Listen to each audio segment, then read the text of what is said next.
அது 15 அக்டோபர் 1995.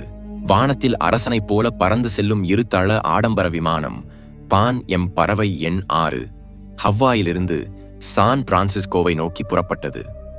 விமானத்தில் 70 பயணிகள், 7 பணியாளர்கள் இருந்தனர். எல்லோரும் தங்கள் இருக்கைகளில் வசதியாக அமர்ந்திருந்தனர். சிலர் புத்தகங்கள் படித்துக் கொண்டிருந்தனர். சிலர் ஜன்னல் வழியாக பசிபிக் கடலின் நீல விரிவை ரசித்தனர். மற்றவர்கள் நாளைய கனவுகளை பின்னிக் கொண்டிருந்தனர். விமானத்திற்குள் ஒரு அமைதியான சூழல்.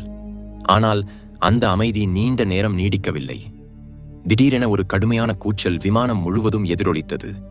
முகத்தை மூடிய 4 நபர்கள் தங்கள் இருக்கைகளில் இருந்து எழுந்தனர். அவர்கள் கைகளில் ஆயுதங்கள் மின்னின. அவர்கள் விமானத்தை கடத்தினர். ஒரு கணத்தில் பயணிகளின் இதயங்கள் நின்றுவிட்டதைப் போல ஆனது. குழந்தைகளின் அழுகை, பெரியவர்களின் பயம் கலந்த பதற்றத்துடன் விமானத்திற்குள் குழப்பம் நிலவியது. இந்த பயங்கர செய்தி விமான போக்குவரத்து கட்டுப்பாட்டு மையத்திற்கு சென்றவுடன் தரையில் ஒரு பரபரப்பு தொடங்கியது. மீட்பு நடவடிக்கைகளுக்கான ஏற்பாடுகள் தொடங்கின. ஆனால் இவையெல்லாம் நடப்பதற்கு முன்பே வெறும் 5 நிமிடங்களில் பான் எம் பறவை எண் 6 ரேடாரில் இருந்து என்றென்றும் மறைந்து போனது. முதல் காரணம், கடத்தல்காரர்கள் விமானத்தின் இருப்பிட அமைப்பை முடக்கிவிட்டனர். உண்மையான ஆபத்து வேறொரு விஷயம். மனிதனால் கட்டுப்படுத்த முடியாத ஒரு பயங்கர சக்தி. விமானம் நேராக பசிபிக் கடலின் மையத்தில் இருந்த மிகவும் அழிவு விளைவிக்கும் சூறாவளியின் மையத்திற்குள் சென்றது. பயங்கரமான காற்று விமானத்தை ஒரு பொம்மையைப் போல ஆட்டியது. விமானி தனது முழு முயற்சியுடன் விமானத்தை காப்பாற்ற முயன்றார். ஆனால் இயற்கையின் உக்கிர தாண்டவத்தின் முன் அவர் தோல்வியடைந்தார். 2 மணி நேர கடுமையான போராட்டத்திற்கு பிறகு விமானத்தின் ஒரு இயந்திரம் செயலிழந்தது. சிறிது நேரத்தில் 2வது இயந்திரமும் செயல்படவில்லை. விமானம் திடீரென ஒரு தீப்பந்தமாக கடலை நோக்கி பறந்தது. கடல் மட்டத்துடன் மோதப்போகும் நேரத்தில் சில பயணிகள் அசாதாரண தைரியத்தை காட்டினர். கடத்தல்காரர்களை கொன்று சிதைந்த கதவு வழியாக குளிர்ந்த கடலுக்குள் குதித்தனர். விமானம் ஒரு பயங்கர வெடிப்புடன் கடலில் விழுந்து நொறுங்கியது. ஆனால் ஆச்சரியமாக 60 பேர் உயிர் பிழைத்தனர். அவர்களைச் சுற்றி 100 மைல் தொலைவு வரை பசிபிக் கடலின் பயங்கர அலைகளைத் தவிர வேறு எதுவும் தென்படவில்லை. அதிர்ஷ்டவசமாக விமானம் விழுந்த இடத்திலிருந்து வெறும் 100 மீட்டர் தொலைவில் ஒரு சிறிய பாறை கடலுக்கு மேலே தெரிந்தது. எல்லோரும் தங்கள் இறுதி ஆற்றலையும் பயன்படுத்தி அந்த பாறையை அடைந்தனர். ஈரமான உடைகளுடன், உடல் நடுங்க, பயத்தால் சுருங்கி அந்த 60 பேர் அந்த சிறிய பாறையில் ஒருவரை ஒருவர் இறுகப் பற்றிக் கொண்டு அமர்ந்திருந்தனர். அவர்களிடம் தொலைபேசி இல்லை, சமிக்ஞை இல்லை, நம்பிக்கையும் இல்லை. விமானத்தின் துண்டுகளும் கடலின் ஆழத்தில் மூழ்கிவிட்டன. அப்போது ஒரு பயணிக்கு தனது பையில் ஒரு தொலைநோக்கி இருப்பது நினைவுக்கு வந்தது. நடுங்கும் கைகளால் அந்த தொலைநோக்கியை எடுத்து சுற்றிலும் பார்த்தார். அங்கே சுமார் 1/2 கிலோமீட்டர் தொலைவில் மூடு பனியில் மறைந்த ஒரு சிறிய தீவு தென்பட்டது. அங்கே ஒரு தீவு இருக்கு என்று அவர் உரத்த குரலில் கத்தினார். நீச்சல் தெரிந்தவர்கள் ஒரு கணமும் தாமதிக்காமல் மீண்டும் அந்த மரணக்கடலுக்குள் குதித்தனர். கீழே சுறாமீன்கள், மேலே பயங்கர அலைகள். ஆனால் உயிர் வாழ வேண்டும் என்ற தவிப்பு எல்லாவற்றையும் விட வலிமையாக இருந்தது. மணிக்கணக்கில் கடினமாக முயன்று வெறும் 15 அல்லது 20 பேர் மட்டுமே அந்த தீவின் மணல் கரையை அடைந்தனர். உடல் களைத்து போனாலும் அவர்கள் உயிரோடு இருந்தனர். தீவை அடைந்தவர்கள் ஒரு கணமும் ஓய்வு எடுக்கவில்லை. பாறையில் சிக்கிக்கொண்ட மற்றவர்களை இங்கு கொண்டு வர வேண்டிய பொறுப்பு தங்களுடையது என்று அவர்களுக்கு தெரியும். இல்லையெனில் அந்த அலைகளில், பசியில், தாகத்தில் அவர்கள் இறந்து விடுவார்கள். தீவில் சிதறிக் கிடந்த உலர்ந்த கிளைகள், கொடிகளை சேகரித்து ஒரு சிறிய தடுமாறும் தெப்பத்தை உருவாக்கினர். அந்த தெப்பத்துடன் மீண்டும் அந்த மரணக்கடலுக்குள் இறங்கினர். ஒவ்வொருவரையும் பல சுற்றுகள் சென்று பாறையில் இருந்த ஒவ்வொருவரையும் தீவுக்கு கொண்டு வந்தனர். இறுதியாக அந்த 60 பேர் அந்த அந்நிய பூமியில் ஒரே இடத்தில் ஒன்று கூடினர். அப்போதுதான் அவர்களுக்கு தங்கள் உண்மையான நிலை புரிந்தது. இது எந்த சொர்க்கமும் இல்லை. இது ஒரு தனிமையான வறண்ட தீவு. சில தென்னை மரங்கள், சிறிது காட்டுச் செடிகள், சுற்றிலும் மணல் மட்டுமே. உணவு இல்லை, குடிக்க சுத்தமான தண்ணீர் இல்லை. நிராசை மேகங்கள் அவர்களை சூழ்ந்தன. சிலர் முழங்காலில் விழுந்து அழுதனர். சிலர் தங்கள் குடும்பங்களை நினைத்து உரத்த குரலில் கத்தினர். மற்றவர்கள் தலையை பிடித்துக்கொண்டு மௌனமாக உட்கார்ந்தனர். தாங்கள் உண்மையில் உயிரோடு இருக்கிறோமா, இல்லை இது ஏதோ பயங்கர கனவா என்று நம்ப முடியவில்லை. அந்த நிராசையின் நடுவே ஒரு பள்ளி ஆசிரியர் டேவிட் முன்னே வந்தார். உறுதியாக, நம்பிக்கையுடன் சொன்னார், நண்பர்களே, பயந்தால் நாம் எல்லோரும் இறந்து விடுவோம். நாம் உயிர் வாழ வேண்டும். ஒருவருக்காக ஒருவர் உயிர் வாழ வேண்டும். அவரது நம்பிக்கை நிராசையில் மூழ்கியிருந்த அந்த 60 பேரிடையே புதிய நம்பிக்கையை தூண்டியது. எல்லோரும் ஒன்று கூடி காயமடைந்தவர்களை பாதுகாக்கவும் ஒருவருக்கு ஒருவர் தைரியம் ஊட்டவும் தொடங்கினர். இப்போது மிகப்பெரிய சவால் பசி, தாகம். ஒரு இளைஞர் மைக்கேல் அசாதாரண தைரியத்தை காட்டினார். ஒரு உயரமான தென்னை மரத்தில் ஏறி சில தேங்காய்களை பறித்து வந்தார். அவை வெறும் தேங்காய்கள் மட்டுமல்ல, அவை நம்பிக்கையின் முதல் அளவு. மழை நீரை பாறைகளின் பள்ளங்களில் சேகரித்து குடிக்கத் தொடங்கினர். திருவர்மன் டேவிட் எல்லோரையும் சிறு சிறு குழுக்களாக பிரித்தார். ஒரு குழு தீவில் உண்ணக்கூடிய பழங்கள், காய்கள் அல்லது வேர்களை தேடுவதற்கு, மற்றொரு குழு தங்குமிடம் கட்டுவதற்கு, இன்னொரு குழு மீன்கள் பிடிப்பதற்கு பொறுப்பேற்றது. மீன்கள் பிடிப்பது மிகவும் கடினமான பணி. சில இளைஞர்கள் மரக்கிளைகளால் ஈட்டிகள் செய்து மணிக்கணக்கில் கடற்கரையில் நின்று மீன்கள் பிடிக்க முயன்றனர். பல தோல்வி முயற்சிகளுக்கு பிறகு இறுதியாக ஒரு சிறிய மீனை பிடித்தனர். அந்த நாளில் அந்த மீனை தீயில் வாட்டிய போது அதன் மனம் எந்த விருந்தின் மனத்திற்கும் குறைந்து விடவில்லை. எல்லோரும் அந்த மீனின் சிறு சிறு துண்டுகளை உண்டனர். அது வெறும் ஒரு மீனின் துண்டு மட்டுமல்ல, அது அவர்களின் முதல் வெற்றி. அந்த கணம் அவர்களுக்கு ஒரு பெரிய பாடத்தை கற்பித்தது. இனி இதுதான் அவர்களின் வாழ்க்கை. எல்லாவற்றையும் பகிர்ந்து ஒன்றாக வாழ வேண்டும். நாட்கள் வாரங்களாக, வாரங்கள் மாதங்களாக, மாதங்கள் ஆண்டுகளாக மாறின. இப்போது அவர்களுக்கு புரிந்தது, ஒருவேளை யாரும் தங்களை மீட்க வரமாட்டார்கள். இந்த தீவிலேயே வாழ வேண்டும். அவர்கள் மர இலைகள், கிளைகள், தேங்காய் ஓடுகளால் சிறு சிறு குடிசைகளை கட்டத் தொடங்கினர். முதல் மழையில் அந்த குடிசைகள் இடிந்து தண்ணீர் கசிந்தது. ஆனால் அவர்கள் பின்வாங்கவில்லை.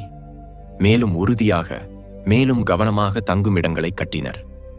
தேவை அவர்களுக்கு எல்லாவற்றையும் கற்பித்தது. குடிசைகள் கட்டுவது முதல் கடலில் உயிர் வாழ்வது வரை. சிலர் மீன்களை புகை போட்டு உலர்த்துவதை கற்றுக்கொண்டனர். இதனால் மீன்களை நீண்ட நாட்கள் சேமிக்க முடிந்தது. ஒரு பெண் செவிலியாக பணியாற்றிய அனுபவத்துடன் காட்டு இலைகளால் சிறு சிறு காயங்களுக்கு, நோய்களுக்கு சிகிச்சை செய்ய கற்றுக்கொண்டார். எதிர்காலத்தை கவனத்தில் கொண்டு அவர்கள் தேங்காய் விதைகளை தீவு முழுவதும் நடத் தொடங்கினர். காட்டுச் செடிகளின் கிளைகளை நட்டனர். கடற்கரையில் மணலில் தேங்காய் மரங்களை வெட்டி உதவி என்று பெரிய எழுத்துக்களில் எழுதினர். யாராவது வானத்தில் இருந்து பார்ப்பார்கள் என்ற நம்பிக்கையுடன். ஒரு நாள் தொலைவில் வானத்தில் ஒரு கப்பல் தென்பட்டது. எல்லோரும் பைத்தியம் போல கத்தினர், தீயை மூட்டி புகையை உருவாக்கினர். ஆனால் அந்த கப்பல் அவர்களை கவனிக்காமலே சென்று விட்டது. அந்த நாளில் பலரின் நம்பிக்கை முற்றிலும் உடைந்தது. முதல் 2 அல்லது 3 மாதங்கள் மிகவும் கடினமாக இருந்தன. அந்த தனிமை தீவின் சூழல், உணவு பற்றாக்குறை, சுத்தமான தண்ணீர் இல்லாமை ஆகியவை நோய்களை பரப்பின. நிராசை, தனிமை பலரை மனதளவில் உடைந்து போகச் செய்தது. ஒவ்வொருவராக 10 பேர் உயிரிழந்தனர். ஒவ்வொரு மரணமும் அவர்களுக்கு ஒரு ஆழமான காயமாக இருந்தது. தங்கள் தோழர்களை தங்கள் கைகளால் மணலில் புதைத்து உதவியற்று அழுதனர். இப்போது அவர்கள் 60 இருந்து 50 பேராக குறைந்தனர். வெளி உலகில் மாதக்கணக்கில் தேடுதல் நடவடிக்கை நடந்தாலும் பான் எம் பறவை எண் 6 பற்றி எந்த தடயமும் கிடைக்கவில்லை. இறுதியாக அரசு அவர்களை இறந்தவர்களாக அறிவித்தது. அவர்களின் குடும்பங்களுக்காக துக்க சபைகள் நடந்தன. செய்தித்தாள்களில் அவர்களின் பெயர்கள் அச்சிடப்பட்டன. உலகிற்கு அந்த 77 பேர் பசிபிக் கடலின் ஆழத்தில் புதைந்த ஒரு சோகமான நினைவாக மாறினர். ஆனால் அவர்களுக்கு தெரியாது, 50 பேர் இன்னும் ஒரு அந்நிய தீவில் ஒவ்வொரு நாளும் மரணத்துடன் போராடிக் கொண்டிருக்கிறார்கள். யாராவது தங்களை மீட்பார்கள் என்ற நம்பிக்கையுடன். இது அவர்களின் போராட்டத்தின் மிக இருண்ட அத்தியாயம். தாங்கள் இங்கேயே என்றென்றும் சிக்கிக்கொண்டோம் என்று தோன்றிய காலம். 2 ஆண்டுகள் கடந்தன. வாழ்க்கை ஒரு ஒழுங்கில் வந்தது. அவர்கள் இந்த தீவில் வாழ்வதை கற்றுக்கொண்டனர். அப்போது அந்த வறண்ட தீவில் ஒரு அதிசயம் நடந்தது. ஒரு பெண், ஒரு ஆரோக்கியமான பெண் குழந்தையை பெற்றெடுத்தார். அந்த குழந்தையின் முதல் கூச்சல் தீவின் முழு சூழலையும் மாற்றியது. இதுவரை அங்கே மரணமும் நிராசையும் மட்டுமே இருந்திருந்தால், இப்போது வாழ்க்கையின் இசை எதிரொலித்தது. எல்லோரும் அந்த புதிதாக பிறந்த குழந்தையை பார்க்க வந்தனர். அவர்களின் கண்களில் கண்ணீர். ஆனால் இந்த முறை அது மகிழ்ச்சியின் கண்ணீர். அந்த குழந்தை எல்லோருக்கும் வாழ ஒரு புதிய காரணத்தை அளித்தது. அவள் வெறும் ஒரு குழந்தை மட்டுமல்ல, மிகவும் கடினமான சூழலிலும் வாழ்க்கை தோல்வியடையாது என்று நிரூபித்த ஒரு சாட்சி. அவள் அவர்களின் நம்பிக்கையின் புதிய தீப்பொறி. அந்த நாளை அவர்கள் ஒரு பண்டிகையாக கொண்டாடினர். ஏனெனில் 2 ஆண்டுகளுக்குப் பிறகு மரணத்தின் மேல் வாழ்க்கை வெற்றி பெற்றது. இப்போது அவர்கள் தங்களுக்காக மட்டுமல்ல, இந்த புதிய தலைமுறைக்காகவும் வாழ வேண்டியிருந்தது. இந்த தீவை இன்னும் சிறந்த இடமாக மாற்ற வேண்டியிருந்தது. பார்க்கும்போதே 10 ஆண்டுகள் கடந்துவிட்டன. தீவில் இப்போது ஒரு வாழ்க்கை முறை உருவாகியிருந்தது. திருவர்மன் டேவிட் குழந்தைகளுக்காக ஒரு சிறிய பள்ளியை தொடங்கினார். அங்கு அவர்களுக்கு படிப்பது, எழுதுவது, வெளி உலகைப் பற்றி, அந்த குழந்தைகள் ஒருபோதும் பார்க்காத உலகைப் பற்றி கற்பித்தார். எல்லோரும் தங்கள் பணிகளை பகிர்ந்து கொண்டனர். சிலர் மீன்கள் பிடித்தனர், சிலர் விவசாயம் செய்தனர், மற்றவர்கள் குழந்தைகளை கவனித்தனர். விமானம் விழுந்த நாளை உயிர் பிழைத்த நாள் என்று கொண்டாடத் தொடங்கினர். அந்த நாளில் அவர்கள் பாடல்கள் பாடினர், கதைகள் சொன்னர். இப்போது தங்களுடன் இல்லாத தோழர்களை நினைவு கூர்ந்தனர். இந்த 10 ஆண்டுகளில் தீவில் மேலும் 5 குழந்தைகள் பிறந்தனர். ஆனால் இந்த காலத்தில் நோய்கள், விபத்துகளால் 7 பெரியவர்கள் உயிரிழந்தனர். இப்போது தீவில் குழந்தைகளுடன் சேர்ந்து மொத்தம் 48 பேர் இருந்தனர். ஒரு நாள் மீண்டும் அந்த ஒலி கேட்டது. வானத்தில் விமானத்தின் ஒலி.